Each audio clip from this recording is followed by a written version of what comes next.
Hello students, कैसे हैं? आज हम लोग पढ़ने चलते हैं विलियन चैप्टर में पाठ्य निहित प्रश्न के अंतर्गत।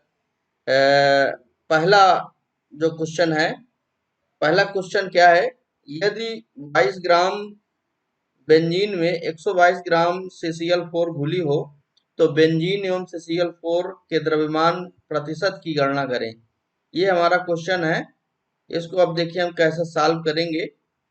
तो स्टेप बाय स्टेप इसे आप समझिए और कॉपी पेन निकाल लीजिए। आप भी करते चलिए तो आपको चीजें एकदम क्लियर होती जाएंगी। 22 ग्राम बेंजीन में यानी बेंजीन का द्रव्यमान दिया है। मैं यहाँ लिख लेता हूँ जो चीज दी गई है। बेंजीन का द्रव्यमान कितना दिया है? 22 ग्राम। और CCl4 का द्रव्यमान 122 ग्राम है। कार्बन टेट्राक्लोराइड का जो द्रव्यमान है वो है 122 ग्राम। तो हमें क्या करना है? बेंजीन और CCl4 के द्रव्यमान प्रतिशत की गणना करना है। यानी C6H6 का W/W परसेंटेज ये हमें ज्ञात करना है। इसी प्रकार CCl4 का भी हमको W/W परसेंटेज क्या करना है? ज्ञात करना है। तो देखिए भाई कैसे करेंगे हम। फार्मूला क्या है इसका? फार्मूला अपने को पता होना चाहिए। जैसे अब हम C6H6 के लिए W/W परसेंटेज निकालेंगे तो W/W परसेंटेज बराबर होता है मास ऑफ ए कंपोनेंट, यानी कि इसका जिसका हम W/W परसेंटेज निकाल जा रहे हैं इसका जो है मास कितना दिया है, इसमें द्रव्यमान कितना दिया है 22 ग्राम और इंटू 100 हो जाता है फार्मूला में, और डिवाइड बाई टोटल टोटल जो मास ऑफ सॉल्यूशन है। तो टोटल मास ऑफ सॉल्यूशन है 122 प्लस 22। इसको सॉल्व कर लेंगे।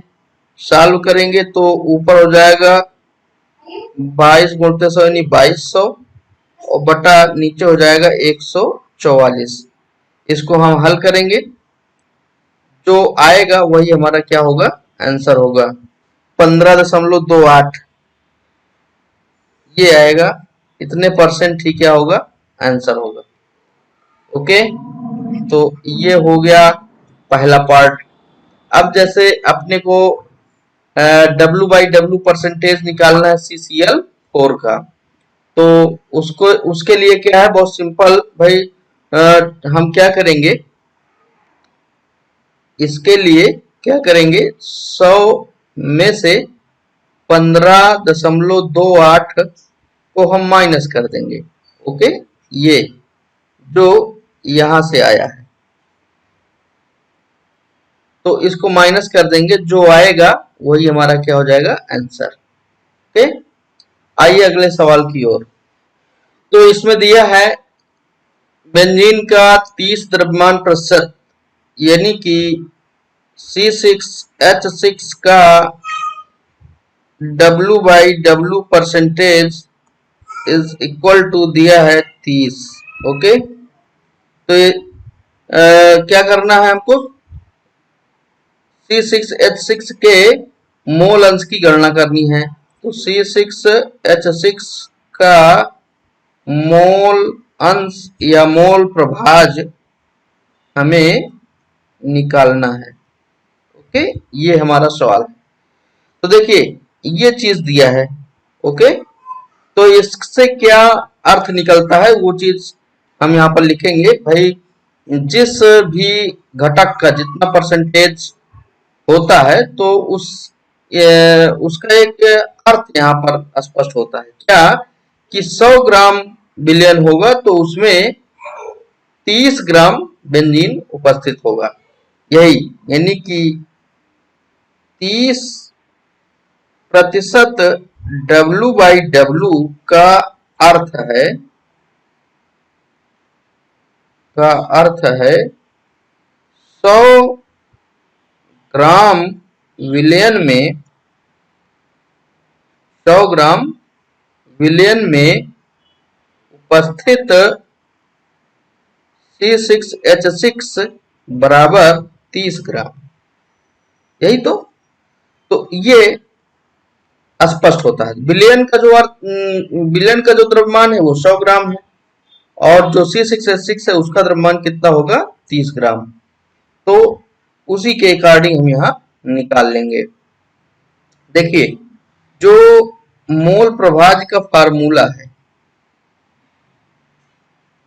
वो अपने को पता होना चाहिए। मोल प्रभाज बराबर होता है, जिस भी चीज का मोल प्रभाज निकालना चाहते हैं। सपोज दैट हम यहाँ पर C6H6 लिखें, तो C6H6 का मोल प्रभाज तो क्या होगा, इसके मोलों की संख्या यानी number of moles of C6H6 divide by number of moles of C6H6 plus number of moles of CCl4। तो यहाँ पर इसके मोल हम निकालेंगे, तो मोल निकालने के लिए होता है W बाई M। तो W इसका है 30 ग्राम और M कितना है, M माने अणुभार। तो C6H6 का जो अणुभार है, अणुभार C6H6 का कितना होगा, तो C का होता है 12 और 6 है इसलिए बरछंग 72 प्लस H का होता है 1 परमाणु भार, तो 6 कम 6, तो ये हो जाएगा प्लस 6 तो हो जाएगा 78। तो यानी 30 बाई 78 ये हुआ number of moles of C6H6। अब नीचे फिर देखो फार्मूला में ये चीज है, हम फिर से ये लिख लेंगे 30 बाई 78 प्लस अब number of moles of CCl4 इसे लिखना है, तो इसके W कितना है 70 ग्राम। 70 ग्राम कैसे होगा, चूंकि ये पूरा जो विलयन है ये है 100 ग्राम और इसमें 30 ग्राम क्या है C6H6, तो बचा कितना 70 ग्राम। तो 70 ग्राम हो गया CCl4 और इसका अणुभार कितना आएगा, तो CCl4 का अणुभार होगा, CCl4 का अणुभार कितना होगा, C का होता है 12 और Cl का होता है 35.5। तो 35.5 गुणते 2 तो हो जाएगा 71 और इसका फिर से 2 से गुणा कर दे तो 142 और 12 ये दोनों को जोड़ेंगे तो आ जाएगा 154। ओके, तो यहाँ हो जाएगा 70/154। अब इसी को हम हल कर लेंगे, जो भी आएगा वही क्या होगा, अपना आंसर होगा। ये हल होकर के आ जाएगा 0.459, ये क्या होगा, आंसर हो जाएगा। अब अगर हमें CCl4 का निकालना होगा मोल प्रभाज, तो मोल प्रभाज तो एक फार्मूला होता है क्या, XA plus XB is equal to 1।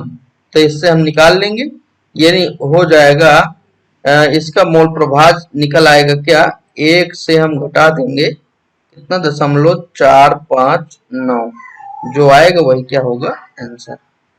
आगे आइए,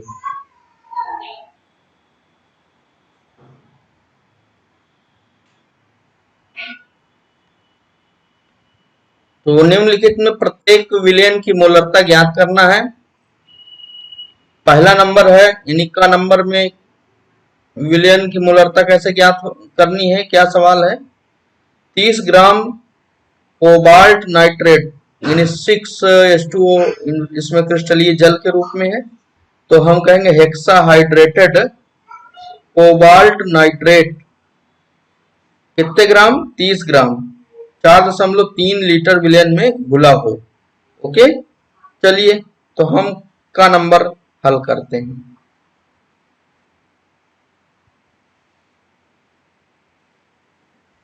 क्या दिया है, W द्रव्यमान, किसका किसका द्रव्यमान, ये हेक्साहाइड्रेटेड कोबाल्ट नाइट्रेट का दिया है, W बराबर कितना 30 ग्राम। ओके, विलयन का आयतन V दिया है कितना 4.3 लीटर। ओके, अब उसके बाद ज्ञात करना है मोलरता, मोलारिटी। मोलरिटी बराबर होता क्या है, W/M बटा V इन लीटर। तो भाई W पता है, V पता है, M और पता होना चाहिए, तो M हम निकाल लेते हैं। इसका इसका M निकाल लेते हैं। तो कोबाल्ट का कितना होता है, इसका होता है 59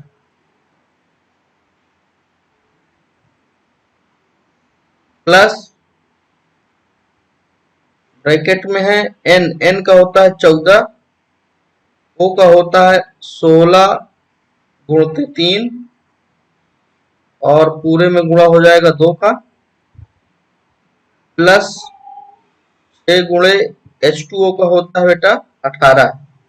तो इसको हल करेंगे, आ जाएगा 291।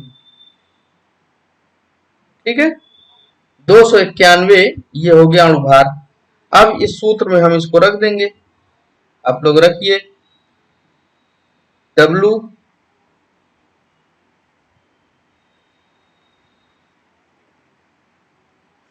मोलरता बराबर W इसका है 30 और अणुभार है 291 बटा 4.3 लीटर। तो इसको हल करेंगे, 30 बटा 291 गुणते हम कर सकते हैं 10 बटा 45। इसको हल कर लेंगे भाई, ये हो जाएगा 300 और नीचे वाला क्या हो जाएगा, इसका इसमें मल्टीप्लाई हो गया 291 इंटू 43। हल करेंगे, जब हल करेंगे तो आ जाएगा इसमें 0.024। यही क्या हो जाएगा आंसर। अब दूसरा पार्ट खा नंबर हल करते हैं। खा नंबर में आओ, तो इसमें दिया है कि 30 ml इतने H2SO4 को 500 ml तनु करने पर मोलरता क्या होगी। तो देखो 30 ml दिया है आयतन, आयतन कितना दिया है, आयतन दिया है इसमें 30 ml। मैं आयतन 1 कर लेता हूं, क्योंकि एक पहली स्थिति ये है, अब दूसरी स्थिति ये बनती है कि इतना आयतन हो जाता है। तो आयतन 1 ये हो गया इतना, और मोलरता कितनी है, मोलरता ये भी पहले ही केस में कितनी है 0.5।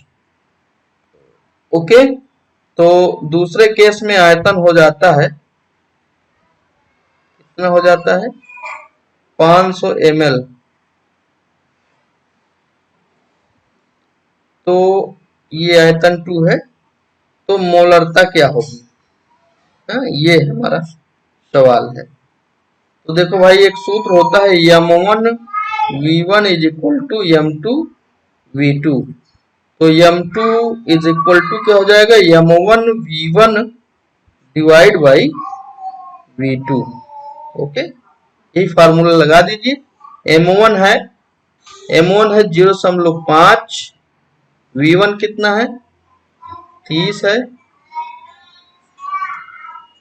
और V2 है 500 ml। ओके, तो अब इसको हम हल कर लेंगे, 0 से 0 कट गया, और जो है एक 0 और हम यहाँ बढ़ा लिए, क्योंकि यहाँ दशमलव लगा है, यह 0.1 कर लिया, 5 एक्के 5 और 5 हम 50। अब 0.1 है और 3 से मल्टीप्लाई हो जाएगा, तो हो जाएगा 0.03 डिवाइड बाई 10। आंसर आ जाएगा 0.03। अगला सवाल है, यूरिया के 0.25 मोलर विलेन के 2.5 किलोग्राम विलेन बनाने के लिए आवश्यक यूरिया के द्रव्यमान की गणना करें। तो देखिए भाई इसमें क्या क्या दिया है, मोलरता दी गई है, मोलरता कितना दी गई है 0.25। अच्छा, विलयन का आयतन भी दिया है, विलयन का आयतन भी दिया है, किलोग्राम, तो ये तो भार हो गया, क्या हो गया, भार हो गया या द्रव्यमान हो गया। अब इसको हम आयतन भी कंसिडर कर सकते हैं, चूंकि d बराबर क्या होता है, m बटा v। तो d बराबर मान लेंगे 1 ग्राम पर घन सेंटीमीटर क्यूब, तो जितना द्रव्यमान होगा उतना ही आयतन हो जाएगा, तो आयतन हो जाएगा 2.5 लीटर। ओके, तो कहता है कि यूरिया के द्रव्यमान की, यूरिया के द्रव्यमान की गणना करें, ये होता है W, इसको हमें ज्ञात करना है। तो फार्मूला क्या होता है, मोलरता बराबर होता है W बाई M बटा V। तो मोलरता यहाँ पर 0.25 और W अपने को पता नहीं है। M यूरिया का अणुभार, M क्या है, यूरिया का अणुभार। तो यूरिया का सूत्र होता है बेटा NH2CO NH2।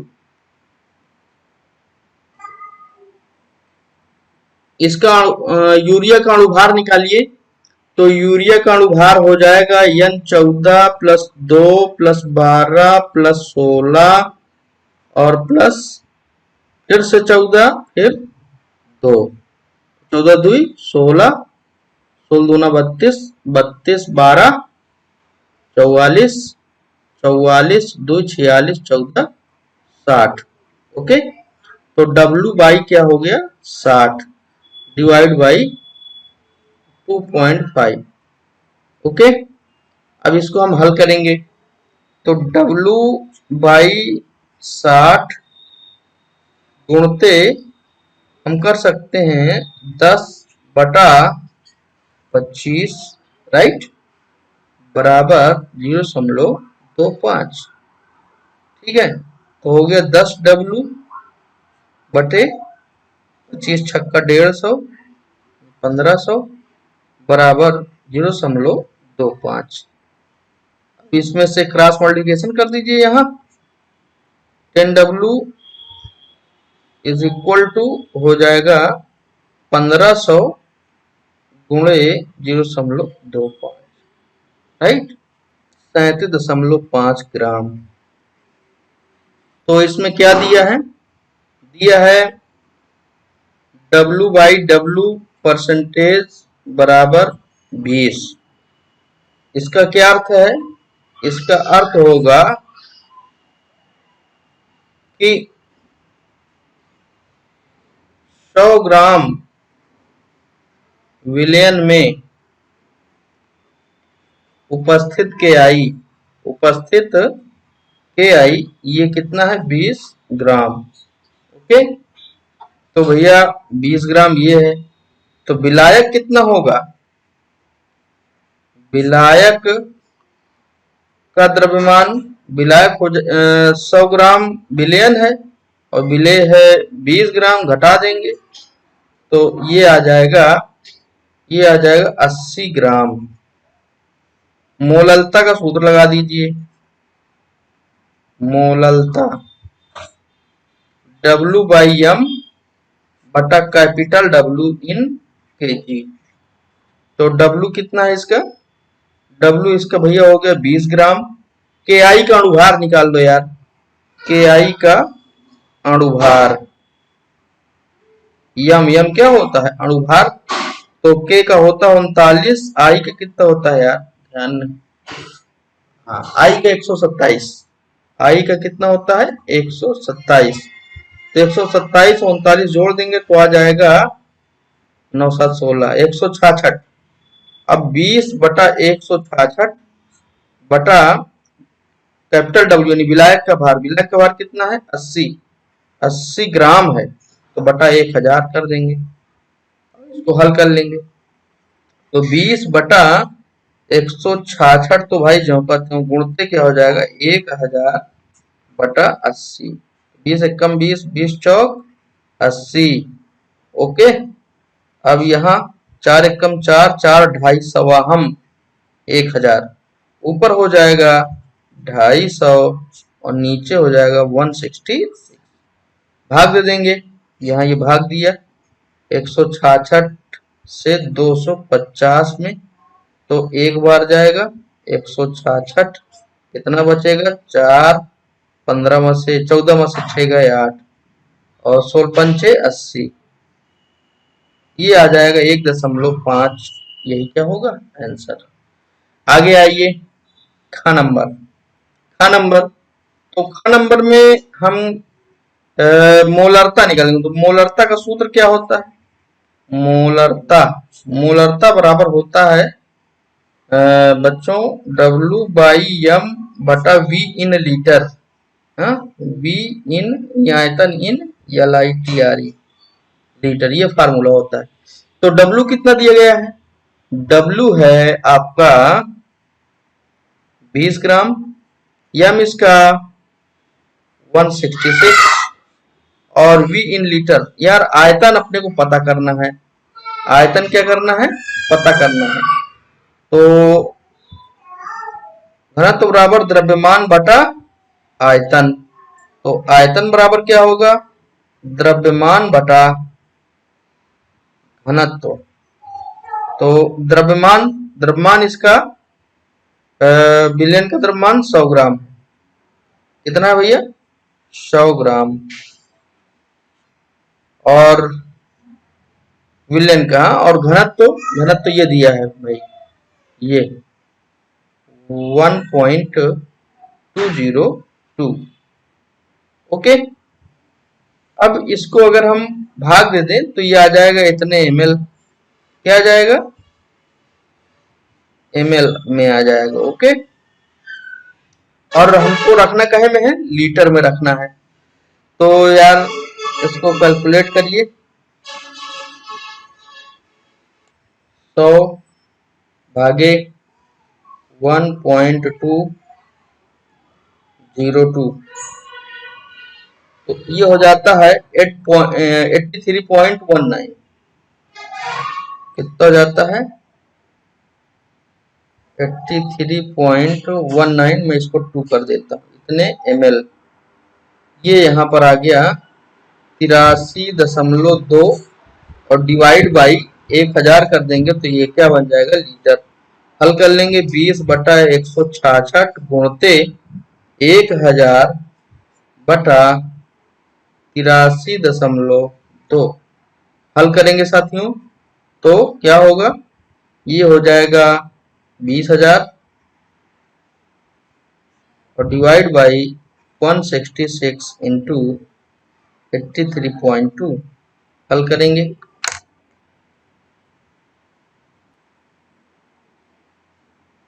1.44, कितना आया? 1.44 मोल पर लीटर। ये क्या हो जाएगा आंसर। आइए ग नंबर।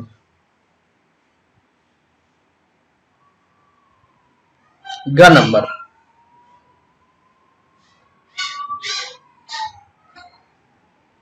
ग नंबर मोल प्रभाज।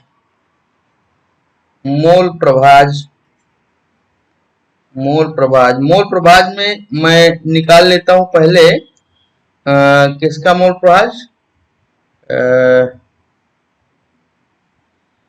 के आई का।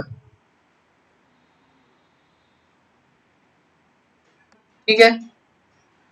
तो x ऑफ के आई बराबर क्या होगा? के आई के मोलों की संख्या, number of K I, number of moles of K I divide by number of moles of K I plus number of moles of H2। Okay. तो देखिए यहाँ पर के आई के मोलों की संख्या कितनी है? तो W/M से निकालेंगे तो 20 ग्राम इसकी मात्रा है और M अणुभार 166 है। फिर 20 ग्राम और 166 ग्राम, हाँ सॉरी 166 और H2O 80 ग्राम प्लस इसका अणुभार इसका कितना है 18। इसको हल कर लेंगे, हल कर लेंगे तो आएगा 0.02।